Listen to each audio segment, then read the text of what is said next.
하나님의 말씀은 누가복음 23장 13절부터 25절 말씀까지입니다. 누가복음 23장 13절부터 25절 말씀까지입니다. 빌라도가 대제사장들과 관리들과 백성을 불러 모으고 이르되 너희가 이 사람이 백성을 미혹하는 자라 하여 내게 끌고 왔도다. 보라, 내가 너희 앞에서 신문하였으되 너희가 고발하는 일에 대하여 이 사람에게서 죄를 찾지 못하였고 헤롯이 또한 그렇게 하여 그를 우리에게 도로 보내었도다. 보라, 그가 행한 일에는 죽일 일이 없느니라. 그러므로 때려서 놓게더라. 우리가 일제히 소리질러 이르되 이 사람을 없이 하고 바라바를 우리에게 놓아 주소서 하니 이 바라바는 성중에서 일어난 밀란과 산울로 말미암아 옥에 갇힌 자로라. 빌라도는 예수를 놓고자 하여 다시 그들에게 말하되 그들은 소리질러 이르되 그를 십자가에 못 박게 하소서, 십자가에 못 박게 하소서 하는지라. 빌라도가 세 번째 말하되 이 사람이 무슨 악한 일을 하였느냐? 나는 그에게서 죽일 죄를 찾지 못하였나니 때려서 놓으리라 하니 그들이 큰 소리로 재촉하여 십자가에 못 박기를 구하니 그들의 소리가 이긴지라. 이에 빌라도가 그들이 구하는 대로 하기를 언도하고 그들이 요구하는 자 곧 밀란과 살인으로 말미암아 옥에 갇힌 자를 놓아주고 예수는 넘겨주어 그들의 뜻대로 하게 하니라. 우리 신앙생활은 하나님의 소리를 듣고 사는 삶을 말하는 것입니다. 하나님의 소리, 하나님의 음성, 이것을 다른 말로 하나님의 생각, 하나님의 뜻, 하나님의 의지, 하나님의 말씀이라고 바꾸어서 말할 수도 있습니다. 하나님의 소리를 듣고 사느냐, 매우 중요한 거거든요. 우리 삶의 원동력, 우리 삶이 진정한 그리스도인의 삶이 되도록 하는 가장 밑거름, 원동력이 무엇일까요? 여러분, 우리 삶의 원동력을 어디에서 찾으십니까? 돈입니까? 명예입니까? 권력입니까? 아니면 출세, 승진, 연봉 액수, 아파트 평수, 좋은 차를 타고 다니는 자동차 브랜드? 우리 삶의 원동력이 무엇입니까? 우리 삶의 가치, 우리 삶의 원동력, 우리 삶을 진짜 빛나게 하는 근거, 그것이 무엇인가요? 제가 지금 열거해드린 것이 자기 삶의 원동력이 되고 소원이 되고 소망이 되고 있다면 우리는 영생과 거리가 먼 영적 생활을 하고 있는 겁니다. 비록 우리가 살면서 어려움을 당하고 때로는 손해를 보기도 하고 오해를 받기도 하고 그렇게 산다 해도 우리가 영원한 것을 바라보고 있고 하나님의 소리를, 하나님의 음성을 듣고 살고 있다면 우리는 온전한 영적 생활을 하고 있는 것입니다. 그것을 너무 속상해하지 마세요. 그것 때문에 속상하고 절망하고 좌절하지 마세요. 이 세상 것은 잠시 잠깐입니다. 진짜 영생은 영원한 것이라는 것을 우리가 알아야 됩니다. 지금 우리 머릿속에 무엇이 가득 차 있습니까? 지금 내 머릿속을 채우고 있는, 내 마음속을 채우고 있는 내 삶의 가장 많은 관심사가 무엇입니까? 우리가 무엇으로 내 머릿속을 채우려고 하고 내 생각을, 내 마음을 채우려고 하고 있는가? 하나님의 음성이 우리 마음에, 내 생각에, 우리 삶의 관심사가 되고 있다면 정말 하나님의 음성이 내 안에서 계속 울려날 수 있게 하고 있다면 우리는 정말 온전한 영적 생활을 하고 있는 것이라는 것, 그걸 기억해야 됩니다. 그렇기 때문에 그것을 놓치기 싫어서 하나님의 말씀이 내 관심사에서 멀어지는 것을 방지하기 위해서 우리는 날마다 기도할 뿐 아니라 날마다 주의 말씀을 되새기고 되새기는 겁니다.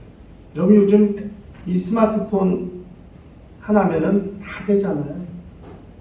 이것만 열면 언제든지 하나님의 말씀을 들을 수 있고 말씀을 읽을 수 있고 가까이 할 수 있죠. 옛날에 이런 게 없으니까 성경책을 찾아서 성경책을 읽어야 하나님의 말씀을 가까이 할 수 있었고 예배 시간에 설교를 들어야 하나님의 말씀을 들을 수가 있었지만은 요즘은 뭐 1년 12간 24시간 내내 하나님의 말씀을 듣고 가까이 할 수 있는 아주 훌륭한 문화가 생겨나지 않았습니까?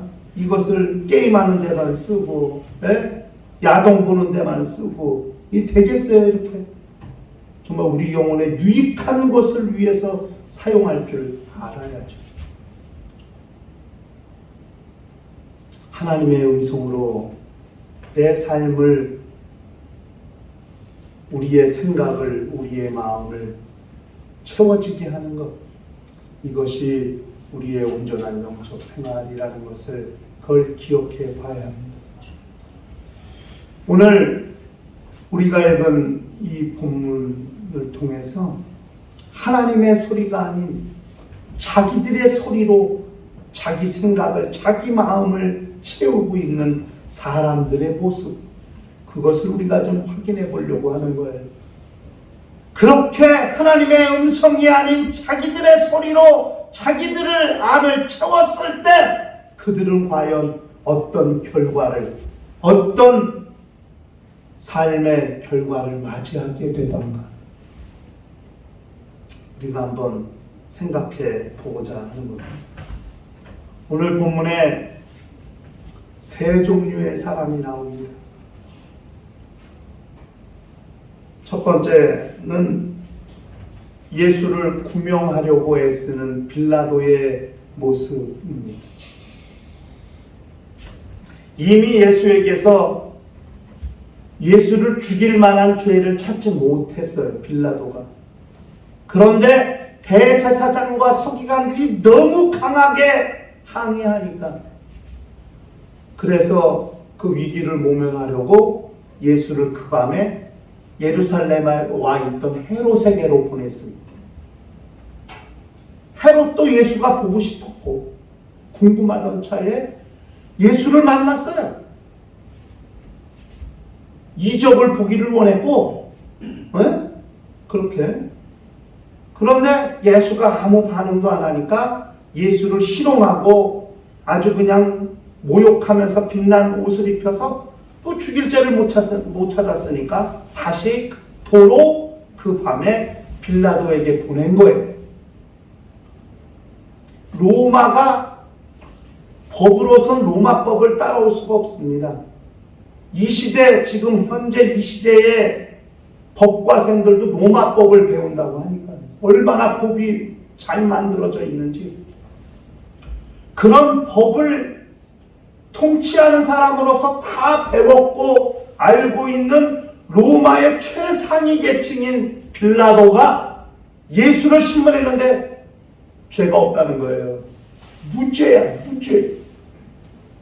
더욱이 이스라엘 나라를 통치하는 왕인 헤롯도 예수를 직접 신문했지만 예수가 무죄야. 총독도 왕도 예수에게서 죄를 찾지 못했어. 그래서 빌라도가 서기관, 제사장, 백성들, 고관, 대작들 다 모아놓고 내가 너희가 이 사람 죽이라고 하는데 내가 앞만 봐도 이 사람 죄 없다. 내가 때려서 놓겠네. 백성들이 하라니까 내가 다시 말하면 이 사람이 뭔 죄를 졌냐? 뭔 죽을 죄를 졌냐? 이 사람은 죽을 죄를 짓지 않았다. 놓겠네.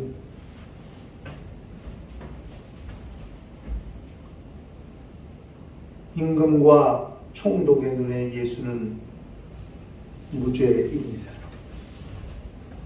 그래서 예수를 방면하고자 했어요. 풀어주려고 했어요. 그냥 때려서 놓으려고 했어요. 그런 구명하는 빌라도의 모습.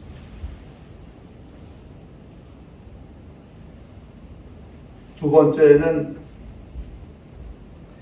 예수를 아주 노골적으로 참수하는 백성들의 모습입니다. 빌라도와 헤롯이 예수를 무죄로 방면하고자 했더니 대제사장과 서기관들이 백성들을 충동질했습니다.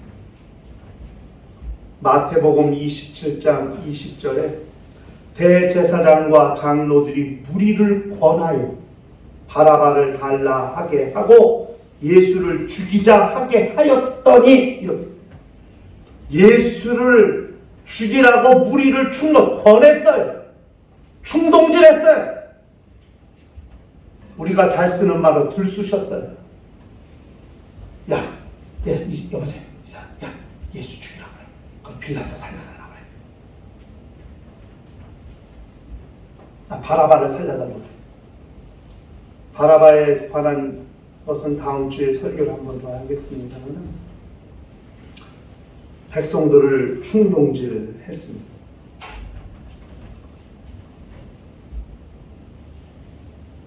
자고로 예나 지금이나 통치자들에게 가장 무서운 건 백성들이 민심이 천심이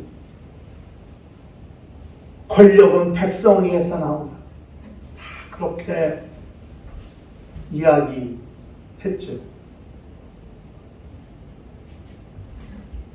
빌라도의 아내가 빌라도에게 충고합니다.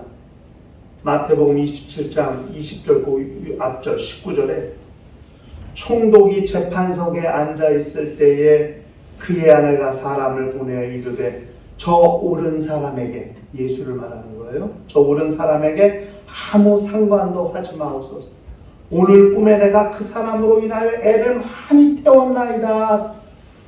빌라도의 부인이 꿈에 예수님 꿈을 꿨나 봐요. 참 우리는 예수님 꿈을 꾸고 싶어도 못 꾸는데 참 그 당시에 이렇게 빌라도의 아내가 예수님 꿈을 꿨어요. 아마 예수를 죽여서는 안 된다고 확실히 꿈에서 깬 다음에 생각했나 보죠. 그래서 자기 남편이 빌라도에게 하인을 보내가지고 너는 가서 절대 남편에게 예수 죽이지 말라 그래. 그 말을 전대가 꿈에 너무 저 사람 때문에 힘들었다고. 왜? 그 새벽에 일어나는 일이니까요. 한밤중에 일어나는 일이니까요. 자다가 깬 거예요. 예수 때문에. 그래 깨자마자 하인을 보내서 예수를 죽이지 말라고 그렇게 충고했다. 그런데 백성들의 거센 항의에 부딪히게 됩니다. 그뿐 아니라 밀란이 일어나는 기세가 보이니까 빌라도가 결국 항복하게 됩니다. 뭐라고 했냐? 마태복음 27장 24절부터 26절에 빌라도가 아무 성과도 없이 도리어 밀란이 나려는 것을 보고 물을 가져다가 무리 앞에서 손을 씻으며 이르되 이 사람의 피에 대하여 나는 무죄하니 너희가 당하라. 백성이 다 대답하여 이르되 그 피를 우리와 우리 자손에게 돌릴지어다 하거늘 이에 바라바는 그들에게 놓아주고 예수는 채찍질하고 십자가에 못 박히게 넘겨주니라. 이렇게 기록하고 있습니다. 본문에는 백성들의 소리가 이겼다고 그렇게 말을 합니다. 그들의 소리가 이긴지라. 여기서 이기다는 말이 강하다, 힘이 세다, 행세하다 이 말이거든요. 그러니까 지금 한번 잘 생각해 보세요. 권세와 능력은 통치자들이 백성들에게 사용해야 하는 겁니다. 그렇죠? 통치자들이 가지고 있는 권한이 권세와 힘 아니에요? 그래서 백성들을 지배하고 다스리는 데 사용합니다. 그런데 백성들의 소리가 그것을 능가하고 그것을 이겼다. 통치자들은 위에 계신 이에게 순종하고 복종해야 됨에도 불구하고 백성들이 통치자들의 권력, 권세, 힘을 이겼다고 성경에 그렇게 말하고 있습니다. 백성들이 자기들의 소리로 권세, 자기들의 소리를 권세와 힘으로 사용하고 있는 것이거든요. 지금 어디에도 지금 이 사람들이 이 백성들 하나님의 백성들이에요. 이스라엘 백성이 이스라엘 민족이에요. 이스라엘 민족은 누구의 음성에 의해 움직여지고 누구의 음성에 의해 지배되어야 하나요? 하나님의 음성에 순종해야 되고 그 음성을 들어야 되고 그 음성에 의해 움직여져야 하는 거 아니겠습니까? 그런데 자기들의 소리, 사람의 소리, 대제사장의 소리, 장로들의 소리, 서기관들의 소리, 사람의 소리에 의해 움직이고 그것을 힘으로 권세로 사용하고 있다는 겁니다. 이게 지금 옳게 가고 있는 것입니다. 그렇지 않다 하는 것이고.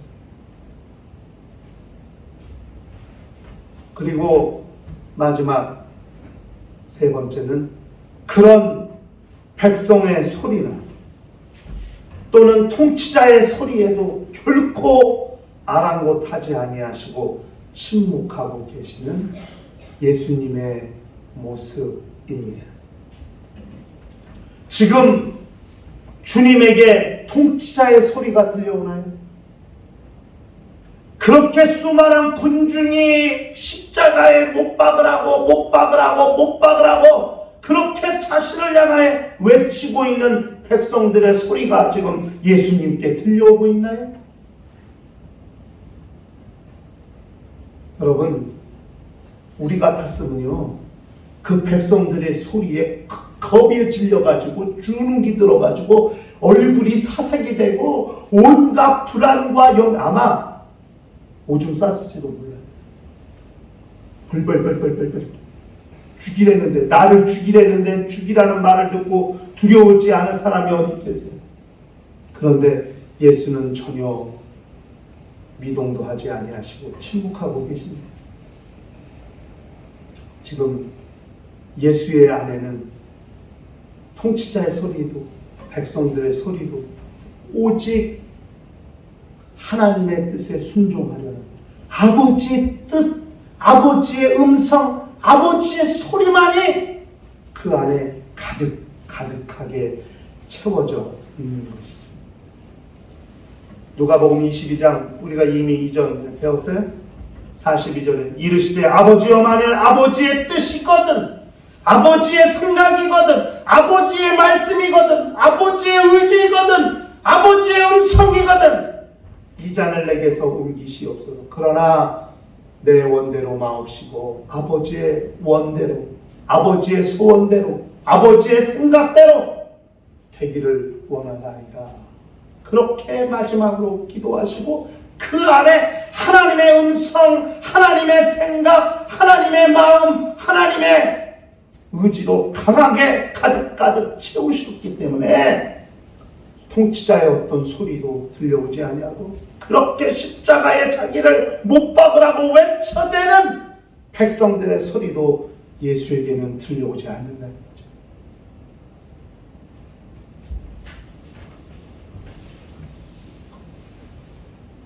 여러분, 죽음 앞에서 어떤 위기와 절망과 좌절 앞에서 예수님처럼 그렇게 평안할 수 있을까요?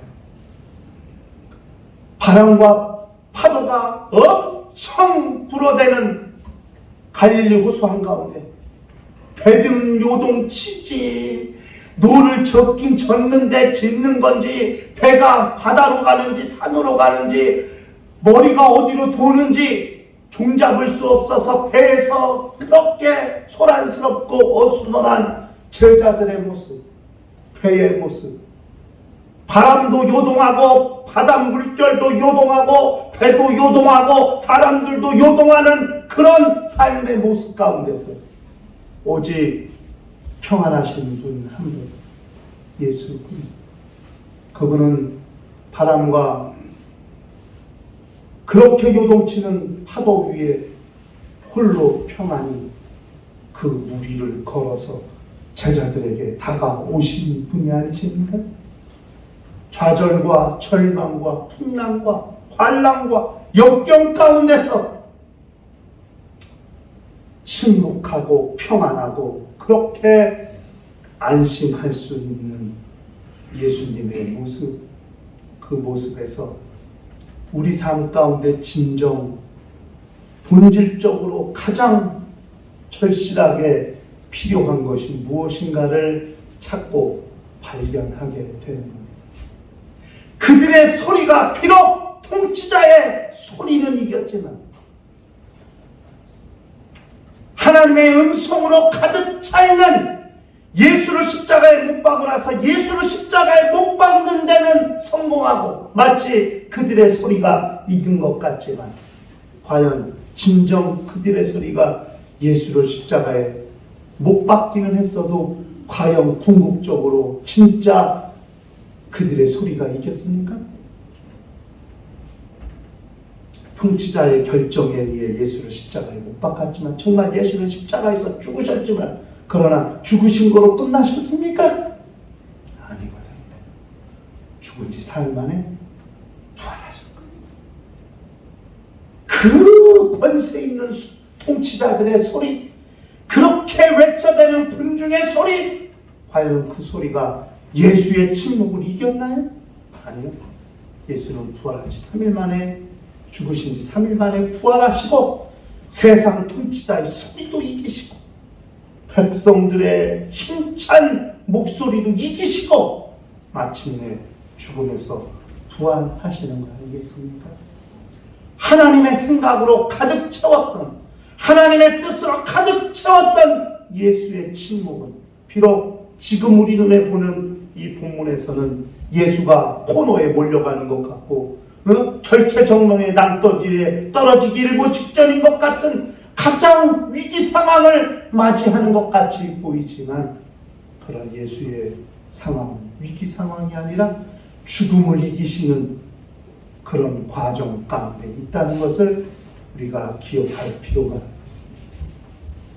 그렇게 예수를 십자가에 못 박으라면서 그 피를 나와 우리와 우리 자손에게 돌리라고 외쳤던 그들의 소리, 그 결과 그들은 어떻게 됐습니까? 1000년 동안 나라를 잃고 수백만 명의 자손들이 나치에 의해서 목숨을 잃고, 그렇죠? 나라를 뺏겨서 1000년 동안 나라 없이 세상을 떠돌린 국민으로 살아. 2차 대전 때 수많은 유대인들 수백만 명이 나치에게 다 사살당하고 그렇게 죽었던 거 아니에요? 죽었던 거 아니에요? 그들의 소리가, 그 결과가 어떤 참담한 결과를 가져오게 되었습니까? 역사적으로. 그러나 하나님의 소리로, 하나님의 음성으로, 하나님의 뜻으로 자기 안을 가득 채우셨던 예수님은 그런 위기를 극복하고 죽음도 극복하고 좌절과 절망도 극복하고 부활이란 영광을 얻으시게 되었다는 것을 우리는 결과적으로 알게 되는 것입니다. 우리의 삶이 하나님의 음성을, 하나님의 생각을 가슴에 품고 우리 머릿속에 채우고 그렇게 영적 생활을 해 나간다면 어떤 위기도 이기고 극복할 수 있게 되는 것이죠. 여러분, 안중근 의사의 어머니가 조마리아 여사입니다. 조마리아 여사가 저 이토를 저격하고 감옥에 갇혀있는 아들에게 편지를 보낸 거 아닙니까? 얼마나 두렵겠습니까? 그 마리아 여사가 이렇게 보냈습니다. 내가 만약 늙은 어미보다 먼저 죽는 것을 불효라 생각한다면 이 어미는 웃음거리가 될 것이다. 너의 죽음은 너 한 사람의 것이 아니라 조선인 전체의 공분을 짊어지고 있는 것이다. 내가 항소를 한다면 그것은 일제의 목숨을 구걸하는 짓이다. 내가 나라를 위해 이에 이른 즉 땀만 먹지 말고 죽으라. 아들에게 죽으래. 옳은 일을 하고 받은 형이니 비겁하게 삶을 구하지 말고 대의에 죽는 것이 어미에 대한 효도이다. 아마도 이 편지가 이 어미가 너에게 쓰는 마지막 편지가 될 것이다. 여기에 너의 수의를 지어 보내니 이 옷을 입고 가거라. 어미는 현세에서 너와 재화하기를 기대했지 않으니 다음 세상에는 반드시 선량한 천부의 아들이 되어 이 세상에 나오리라. 어머니가 아들에게 마지막으로 수의와 함께 보낸 편지. 안중근 의사는 이 편지를 받고 겸허히 형장의 이슬로 사라지게 되는 거죠. 여러분, 죽음 앞에 두려운 사람 없습니다. 두렵지 않은 사람이 없습니다. 그런데 그 두려움을 극복할 수 있는 것,